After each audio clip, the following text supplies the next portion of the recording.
Sentar-se. Amados irmãos e irmãs em Cristo, celebramos hoje o 24º domingo do tempo comum.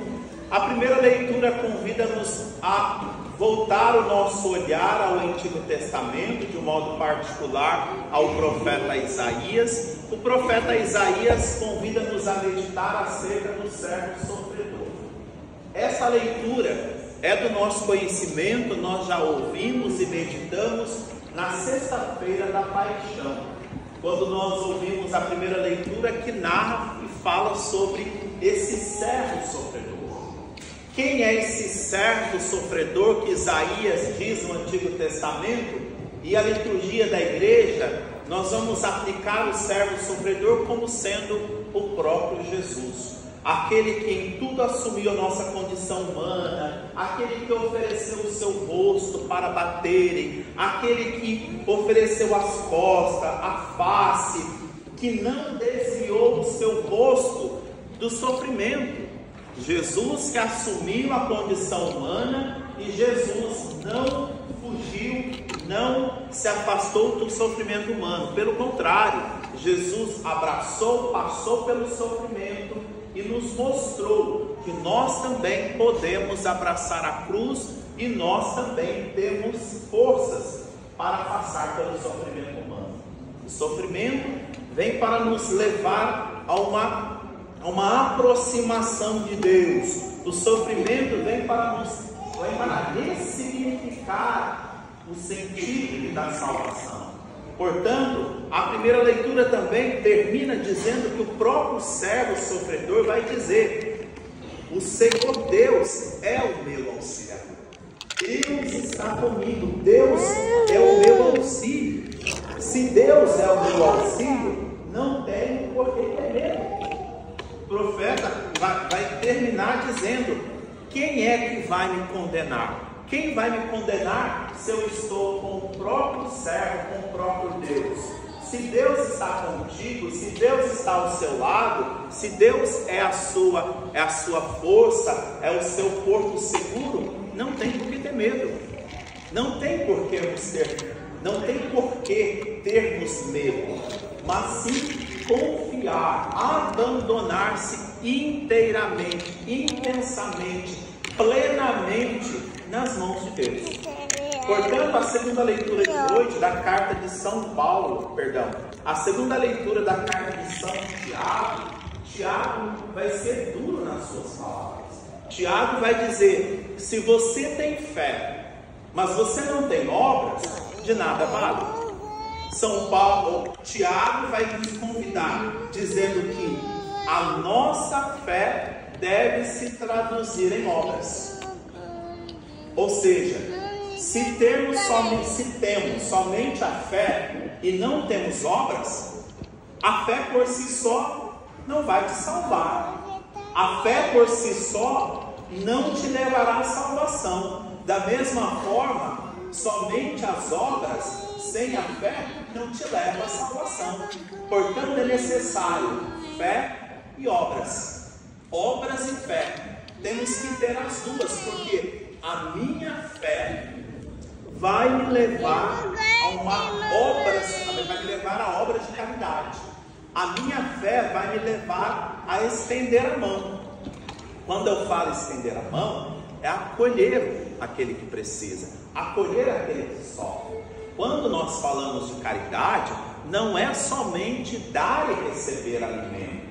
Quando falamos de caridade, não é somente no sentido de prover alimento para alguém, prover a parte financeira para alguém. Não, é você ser caridoso com o irmão. É quando você tem caridade com aquele que precisa, quando você tem caridade para aquele que passa por um momento difícil, quando você tem caridade para o irmão. Às vezes o irmão está passando por um momento difícil e você não sabe, não consegue entender o sofrimento do irmão. Isso é falta de caridade. Quando eu não sei entender o sofrimento do meu irmão, quando eu não aceito o sofrimento do irmão, quando eu não aceito as limitações do irmão, quando eu julgo meu irmão não aceitando as suas limitações, não aceitando as suas imperfeições. Quando queremos que o irmão seja como nós queremos, pensamos, e nós não somos iguais. Isso é falta de caridade. A caridade está aí também. É quando você olha para o irmão com o olhar de caridade, com o olhar de Cristo para o irmão. Isso é a caridade que Tiago fala na segunda leitura de hoje. E Tiago vai dizer: tu tens a fé, eu tenho a prática. Mostra-me a tua fé sem obras, que eu te mostrarei minha fé pelas obras. Aí vemos que Tiago convida-nos a essa prática, a traduzir a sua fé, a minha fé em obras, quer por palavras, pela nossa conduta, ou até mesmo pelo silêncio. Nós também traduzimos a nossa fé, como vai dizer São Tiago na segunda leitura de hoje. O Evangelho, ele é bem particular. O Evangelho, segundo São Marcos, Jesus vai perguntar para os discípulos. Jesus estava próximo dos povoados de Cesareia de Filipe, e ali Jesus, segundo Marcos, Jesus está caminhando para Jerusalém. Jesus está indo para Jerusalém, e lá Jesus vai ser morto em Jerusalém. Portanto, Jesus estava a caminho de Jerusalém. Então Jesus já começa a falar com os discípulos, com os apóstolos. Jesus está preparando os apóstolos para aquilo que eles vão encontrar em Jerusalém. Em Jerusalém, Jesus vai ser acolhido, mas ao mesmo tempo ele vai morrer. Então Jesus já começa a preparar os discípulos para aquilo que vai acontecer em Jerusalém. Jesus não quer que seus discípulos se escandalizem com a cruz, com a sua morte. E mesmo assim, os discípulos e apóstolos se escandalizaram com a morte de Jesus. Portanto, Jesus vai perguntar para os apóstolos e os discípulos: o que as pessoas sabem a meu respeito? O que dizem os homens ser o Filho do Homem? E os discípulos disseram: alguns acham que tu és João Batista, outros que és Elias, outro que és um dos profetas. Ninguém sabia de fato quem era Jesus. Ninguém sabia quem era Jesus. E Pedro toma a palavra, e Pedro vai dizer a Jesus: tu és o Messias. Tu és o Messias. Então Pedro, nesse momento, Pedro reconhece o senhorio de Jesus. E Pedro, nesse momento, diz: tu és o Messias, o Filho de Deus.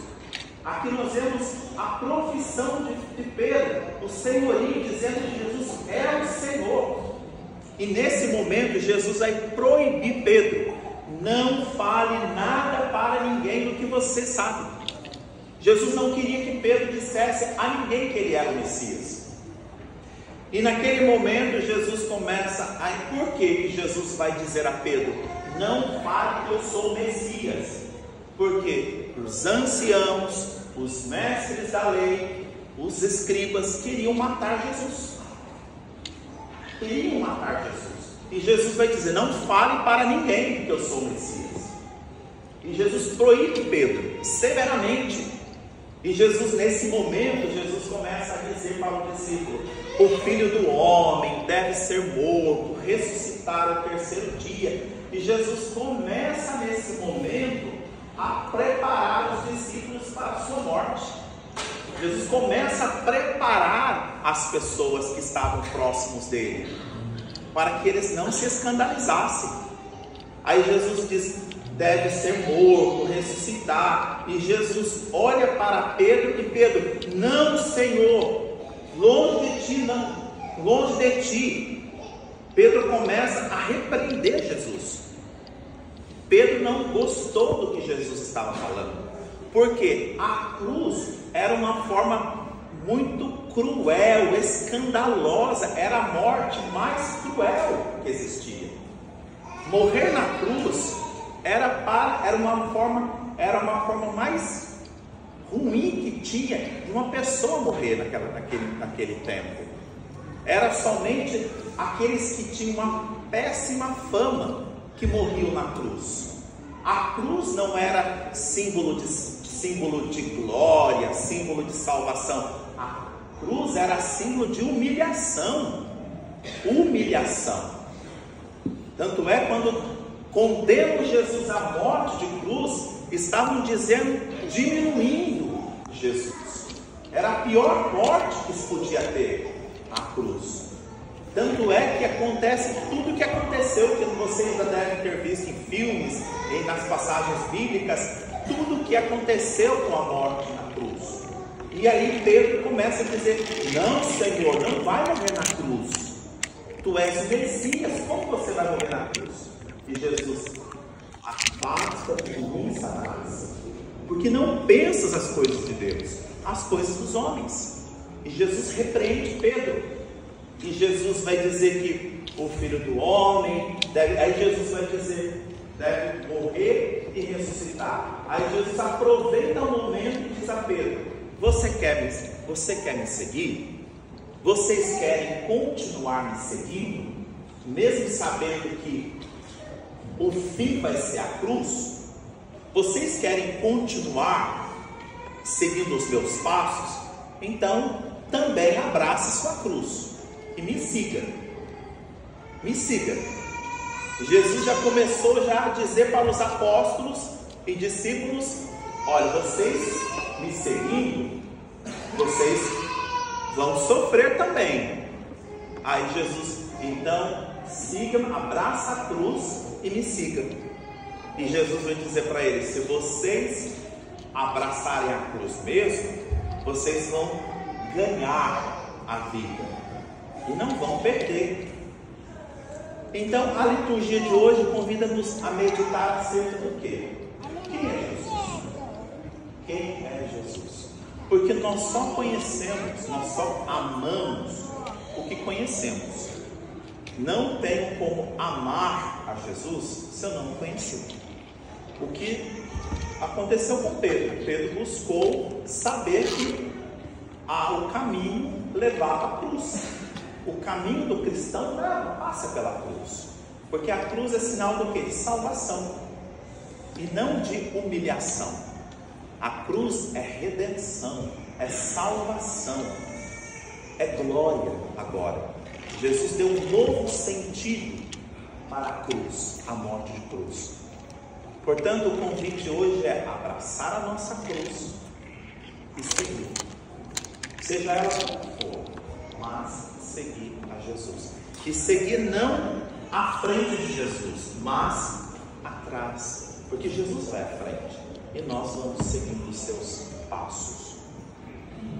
Rezemos, continuemos rezando assim.